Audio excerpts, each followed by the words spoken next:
Well, say I was actually fortunate enough to go down to Mankato with Carrie Joe, also a QCTV employee here, and we were doing a documentary, helping with the documentary, and the person who actually threw that documentary together is here with us today, Joel. Thanks for coming on the show.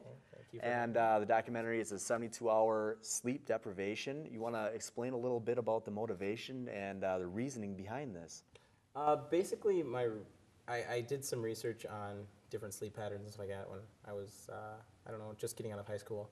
And I looked more into it when I got into college and stuff like that, and I decided I wanted to make a film about different stages, or about getting to a different stage. And that stage was, after 72 hours, your brain goes to a state of mentally insane. There's 36 hours where your brain goes to a state of like drunkenness or something like that. And so like you'd fail a drunk test or something like that. But after you get farther up, then you can get to, you know, something else. And that something else was mentally insane. And that's what I've always wanted to, I wanted to kind of like test people's limits and test my own limits on sleep deprivation and just depriving myself physically and mentally. So. Well, I hear there's, once you hit the certain peak, you actually fall into some hallucinations. Did you, you experienced a few of those. Let's hear a little bit about, some of those. Yeah, while we were doing our film, there was a couple of people who did get hallucinations, and I got, I think, the most. At first they started small.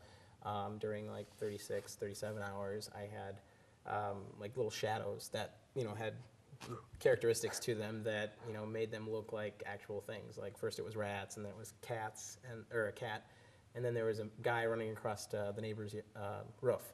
And that was really weird. But I have to say I had some really creepy ones once we got up higher in the hours. And one of them that was really memorable was I walked in to get some Tylenol because I was having a headache. And so I decided to take some Tylenol because that's not going to affect anything. And decided I walked into the kitchen by myself, and somebody was behind me.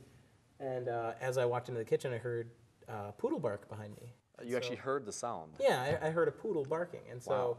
Or at least just one bark. And so I kind of turned and I looked, and it wasn't a poodle. It was like some sort of, there was this door frame to the next room, and in between that door frame was this dog, but it was a decaying, like Great Dane-sized dog that had like its flesh all kind of torn out and stuff like that, and it was kind of walking really nightmare-esque, I guess you could say, and it walked past that door frame, and I just kind of freaked out, dropped what I was holding, and like, fell back to the drawers behind me and stuff like that. And the person behind me asked me like, well, what's wrong? What's wrong? And I had to tell him, I'm like, okay, that wasn't real. Okay, well then I'm okay.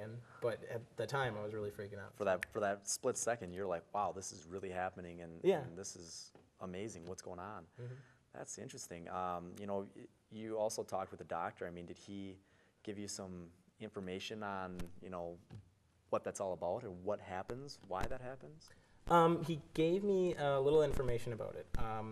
I talked to a sleep doctor up in Fargo-Moorhead area, and I just asked him basic questions about the different stages and how people should react, and like if your appetite gets more, which mine did, and like what factors will help, what to do in certain situations and stuff like that. And he said that, including the hallucinations, he told me that. It's just a brain state that you get into. There's certain hours of deprivation where these kind of things may happen. Wow. And it's just kind of like a dream state in your own brain, kind of. Yeah, So. That's very interesting. So, Joel, I do appreciate you coming on the show, giving us your personal information, and well, we will be right back after this commercial. Thanks for watching VIDS. Honey, I forgot to transfer money for the car payment. I'll take care of that. You look like you're a little confused, but I think I can explain.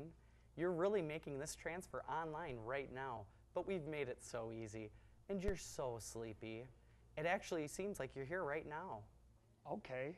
Here's your receipt, Mr. Anderson. It's like having a financial institution right in your own home. Available at Anoka County Federal Credit Union. Have you looked into television advertising but found it was way too much money? Well, you might want to look at advertising with QCTV.